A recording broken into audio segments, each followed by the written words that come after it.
The Lord be with you. And with your spirit. A reading from the Holy Gospel according to John. Glory to you, O Lord. Jesus said to his disciples, "This is my commandment. Love one another as I love you. No one has greater love than this, to lay down one's life for one's friends. You are my friends if you do what I command you.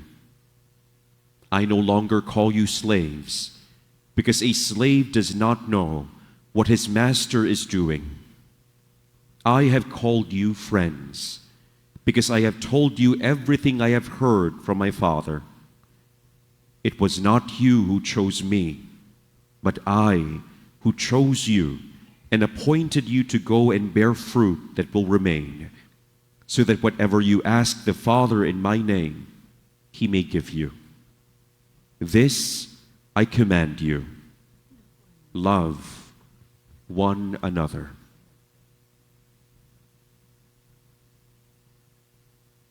The good news of our salvation. Praise to you, Lord Jesus Christ. Magandang tanghali po sa inyong lahat, mga kapatid. Happy Easter po.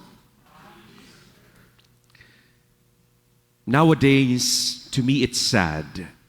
Many people tell the church, "Huwag kayong makialam." Madalas sinasabi yan sa mga taong simbahang katulad ninyo pag nangangaral kayo tungkol sa mabuting landas, no? When you're trying to correct people who are doing wrong, sasabihin nila sa inyo, sa aming mga pare, sa simbahan, huwag kayong makialam. When the church denounces corruption, anong sasabihin nila? Separation of church and state, Father. Huwag kayong makialam. When the church defends the unborn, what do they say? Father, my body, my choice. Huwag kayong makialam. When the church teaches about marriage and family and the sanctity of both, anong sasabihin nila? Matanda na ako, Father. Alam ko nang mamili para sa aking sarili. I am old enough. Huwag kayong makialam. Many today ask for acceptance and tolerance, but often they do not want to dialogue anymore. Siguro may mga kaibigan kayong ganyan, no? They want to be heard, but they no longer want to listen. Kahit may point ka pang maganda, kahit maganda pa yung tinuturo mo, sinasabi nila, basta accept me, accept my values, else we're not friends. Huwag kayong makialam.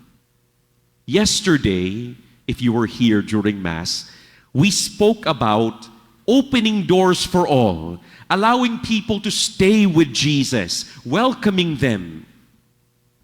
Pero linawin natin, the friendship that the church offers is not based on approval coming from them.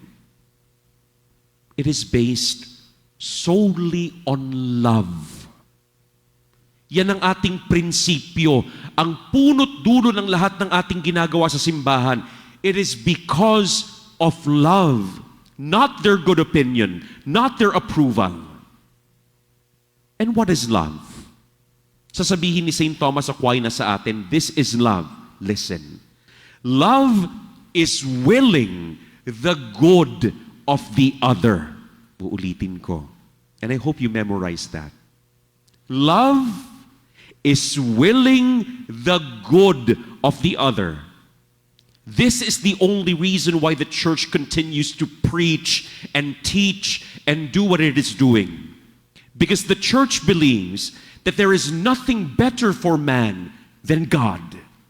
His wisdom, His commandments, His truth and grace.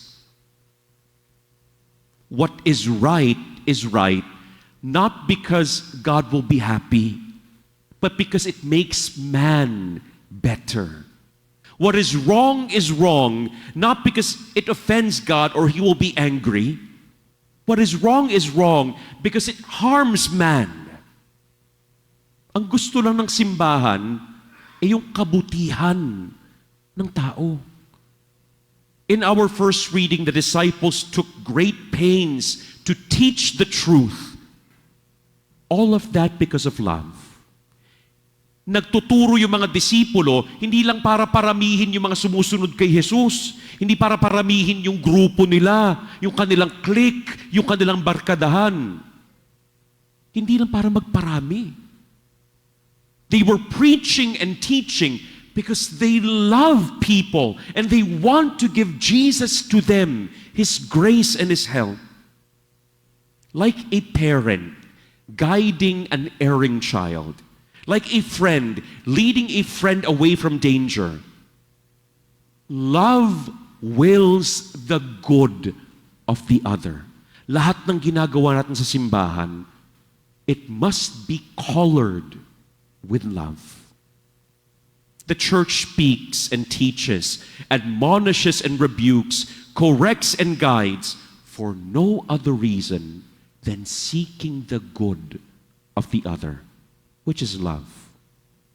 Even if it hurts them for a while, even if they say nasty things against us, even if they say we're not friends because we do not understand one another, the church will always teach what God commands because love wills the good of the other.